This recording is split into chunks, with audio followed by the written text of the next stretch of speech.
سڵاتانە بێتوەم کاتتان باش بینەرانی خۆشەویست بە یارمەتی هاوڕێیانی هاوکارم لە خزمەتتاندان بۆ پێشکەشکردنی هەواڵەکانی ڕۆژی شەممە. سەرەتا سەردەری گرنگترین هەواڵەکان.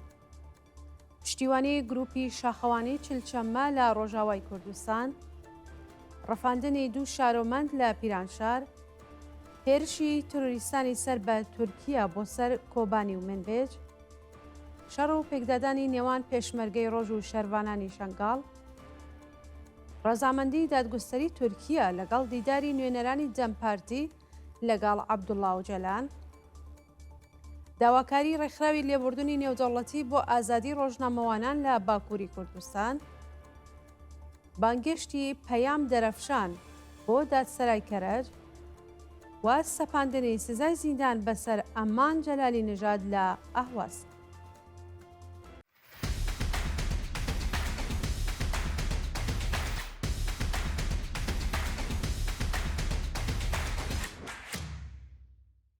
پشتیوانی گروپی شاخەوانی چلچەممە لە ڕۆژاوای کوردستان.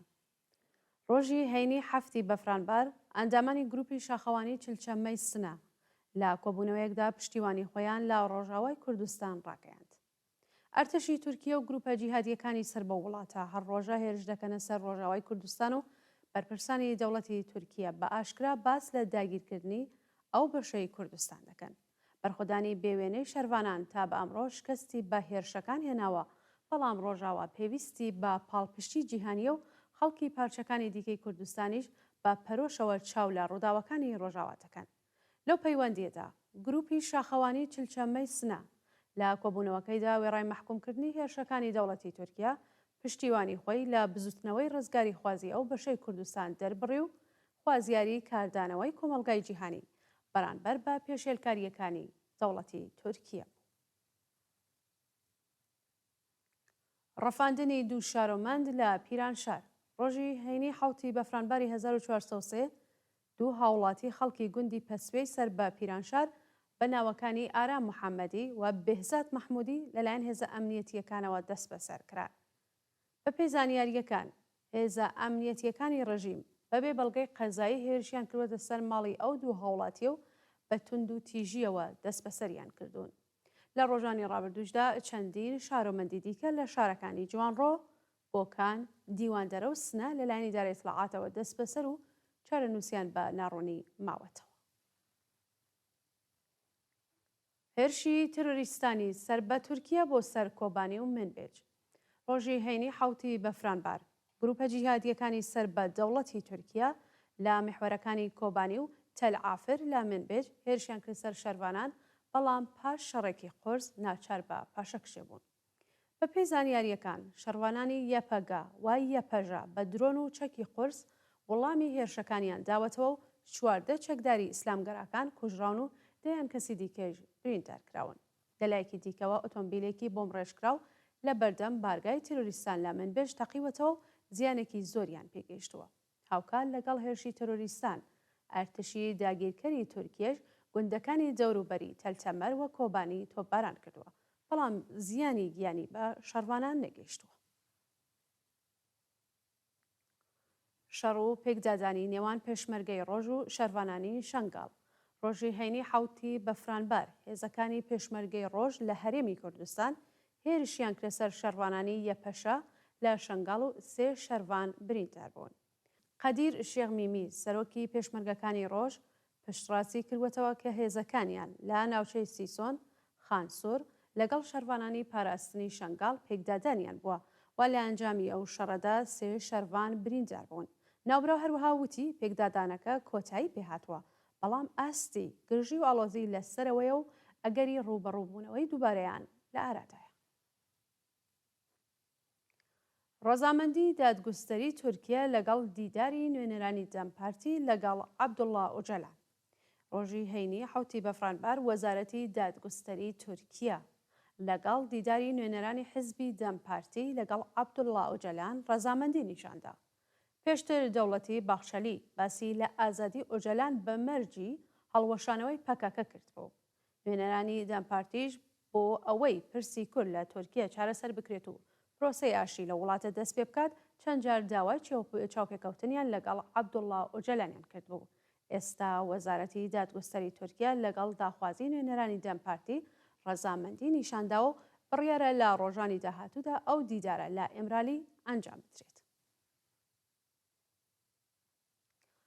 داواکاری ڕێکخراوی لێبوردنی نێودەوڵەتی بۆ ئازادی ڕۆژنامەوانان لە باکووری کوردستان. ڕێکخراوی لێبوردنی نێودەوڵەتی ڕۆژەی هەینی حوتی بەفرانبەر لە ڕاگەیاندنێکدا وێڕای شەرمەزارکردنی سەرکوتی ڕۆژنامەنووسان لە باکووری کوردستان و تورکیا خوازیاری ئازادی هەموو دەست بەسەرکراوان بوو.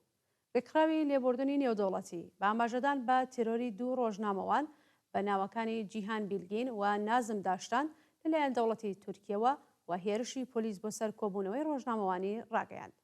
دەست بەسەرکردنی دەیان ڕۆژنامەوان لە باکووری کوردستان و تورکیا کە بۆ پشتیوانی لە هاوکارەکانیان ناڕەزایەتیان دەربڕی بوو بە توندی ئیدانە دەکەین و ئەبێ بە زووترین کات ئازاد بکرێن.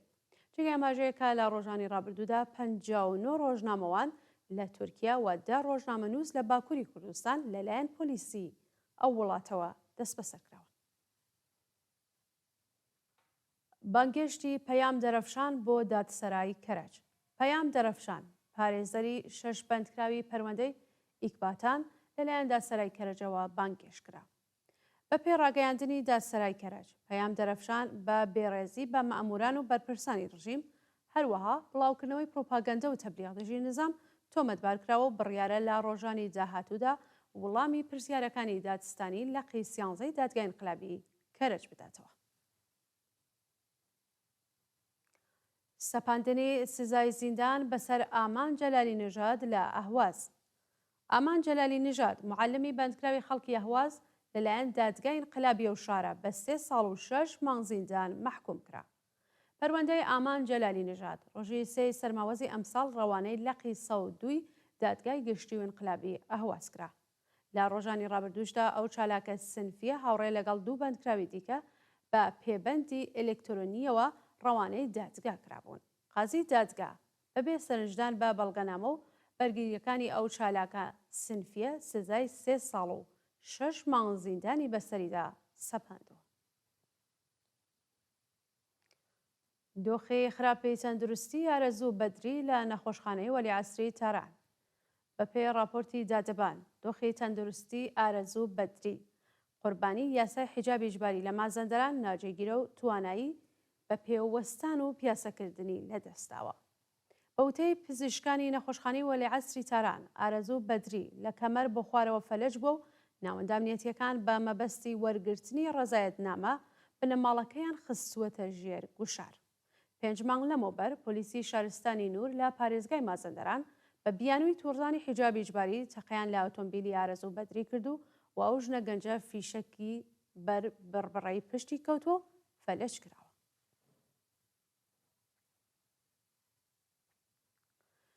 لە سێدارەدانی 3 بەندکراو لە زیندانەکانی قەزوین و تەورێز. لە ڕۆژانی ڕابردوودا 3 بەندکراو بە تۆمەتی پەیوەندیدار بە مادەی هۆشبەر و کوشتنی بەیان قەست لە زیندانەکانی قەزوین و تەورێز لە سێدارەدراون.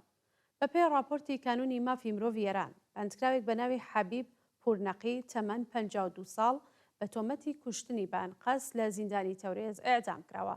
هەروەها 2 بەندکراوی دیکە بە ناوەکانی سادیق جەواهری تەمەن 6 ساڵ و کەریم ئەولادی تەمەن 35 ساڵ بە تۆمەتی پەیوەندیدار بە مادەی هۆشبەر لە بەندیخانەی چوبیندەری قەزوین ئێعدام کراون. و دووە هەواڵمان سەبارەتە بە بەردەوامی هێرشەکانی ئیسرائیل بۆ سەر غەزە و یەمەن. ڕۆژی هەینی حوتی بەفرانباری 1403 هێزی ئاسمانی ئیسرائیل چەند بنکەی نظامی حوسیەکانی لە سەنعای پایتەختی یەمەن کرد ئامانج و سەربازانی ئەرتشی ئیسرائیل لە باکووری غەزە نەخۆشخانەی کەمال عەدوانیان سوتاند. بەپێ راپۆرتەکان چەند بنکەی نظامی حوسیەکان لەلایەن فڕۆکەی هاوپەیمانانەوە کراوەتە ئامانج و زیانێکی زۆر بەو گروپە گەیشتووە.